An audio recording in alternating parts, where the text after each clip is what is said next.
દિયોદરમાં કોંગ્રેસના નેતાઓ સામે નોંધાયેલી પોલીસ ફરિયાદને લઈને રાજકારણ ગરમાયું છે. આ મામલે કોંગ્રેસના ફાયર બ્રાન્ડ સાંસદ જ્ઞાનીબેન ઠાકોરની આગેવાનીમાં કોંગ્રેસ નેતાઓએ કલેક્ટર અને એસપીને આવેદનપત્ર આપીને વહીવટીતંત્ર સામે ગંભીર આરોપો લગાવ્યા છે. મીડિયા સમક્ષ વાતચીત કરતા સાંસદ જ્ઞાનીબેન ઠાકોરે તંત્ર પર પ્રહારો કરતા જણાવ્યું છે કે કોઈપણ સત્તાવાર ઠરાવ વગર જ અધિકારીઓ ભાગ્યા હોવાનો આરોપ તેમણે લગાવ્યો છે.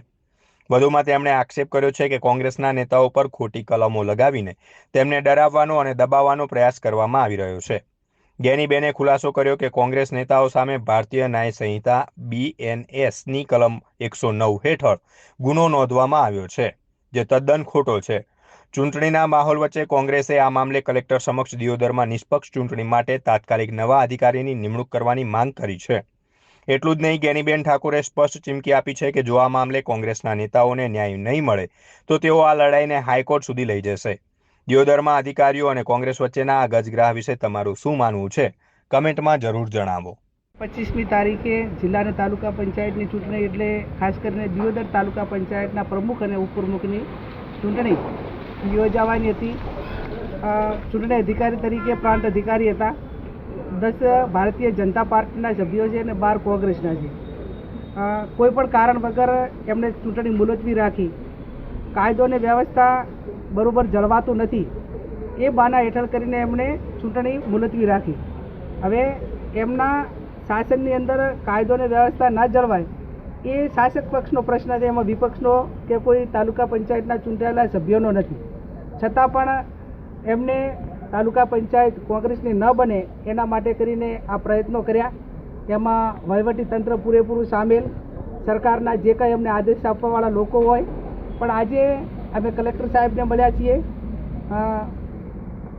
અહીંયા જિલ્લાના પોલીસ વડાને પણ મળ્યા છીએ.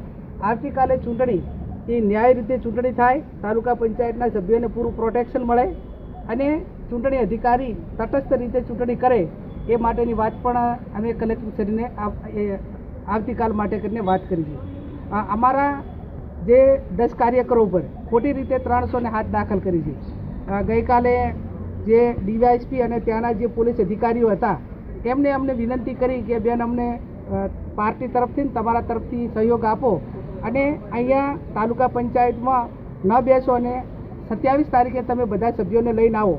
પોલીસના કહેવાથી અમે પૂરેપૂરો સાથ સહકાર આપ્યો. અમે અમારા સભ્યોને સલામત જગ્યાએ ખસેડ્યા. આખું વહીવટીતંત્રને જે પ્રમાણે એમની અપેક્ષા હતી એ પ્રમાણે સહકાર આપ્યો. છતાં પણ પાછળથી કોઈ પણ કારણ વગર 307 જેવી કલમ લગાવી અને કોંગ્રેસના કાર્યકરો ઉપર ખોટા કેસ દાખલ કરવા માટેનો પ્રયત્ન એ સરકાર તરફથી ને વહીવટી તરફથી થયો છે. ત્યારે અમે અમારા કર્મચારીઓને કે અમારા જે કંઈ કાર્યકર્તાઓ છે એને બચાવ માટે જે કાર્યવાહી કરવાની થતી હોય, ન્યાયની લડાઈ લડવાની હોય એ લડીશું. પણ પોલીસનું અને પાર્ટીના આગેવાનોનું કે ચૂંટાયેલા પદાધિકારીઓનું સંકલન કર્યા પછી જે વાત હોય એમાં તટસ્થતા રહે એવી અમે અપેક્ષા હાલની તારીખમાં એસપી સાહેબને વાત કરીને અમે કરી છે.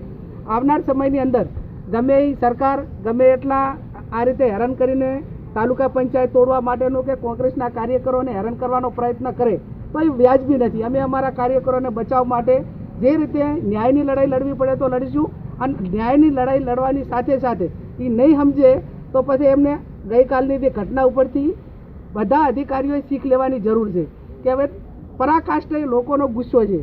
તમે જે વહીવટીતંત્ર ખોટું કરો છો એ એટલી હદે ખોટું કરો છો કે લોકોની હવે સહનશીલતાની પણ પરાકાષ્ઠ થઈ ગઈ છે. એટલે આ સ્થિતિનું નિર્માણ ન થાય એના માટે કરીને આવતીકાલે ન્યાય ચૂંટણી થાય, તાલુકા પંચાયતના સભ્યોને પૂરું પ્રોટેક્શન મળે અને આ તાલુકામાં અને સમગ્ર જિલ્લાની અંદર વહીવટીતંત્ર અને લોકો વચ્ચેની ભાઈચારાની ભાવના અને સારી રીતે ચાલે એવી અપેક્ષા અમે વહીવટીતંત્ર પાસે રાખી છે.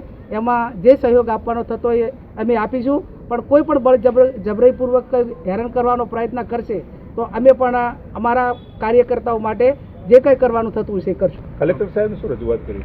કલેક્ટર સાહેબ પાસે એ જ રજૂઆત કરી કે આવતીકાલે તટસ્થ અધિકારીની ચૂંટણી અધિકારી તરીકેની નિમણૂક થાય અને અમે એસડીએમની સામે હાઈકોર્ટમાં કે ન્યાયતંત્રમાં કેસ કરવાના નહોતા. પણ છતાં એમને પોતે નામજોગ ફરિયાદ દાખલ અમારા જે પાર્ટીના પદાધિકારીઓ છે, ચૂંટાયેલા જિલ્લા પંચાયતના સભ્યો છે અને ખાસ કરીને જે તાલુકા પંચાયતના 12 સભ્યો ચૂંટાયેલા છે એમના હગાવાલા ઉપર જ એફઆઈઆર દાખલ કરી છે કે જેને એસડીએમ ઓળખતા પણ નથી પણ એ ભારતીય જનતા પાર્ટીના કાર્યકર્તાઓના કહેવાથી, એમના આકાઓના કહેવાથી, એમના આગેવાનોના કહેવાથી ખોટી રીતે દબાવવા માટેના પ્રયત્નો કર્યા છે.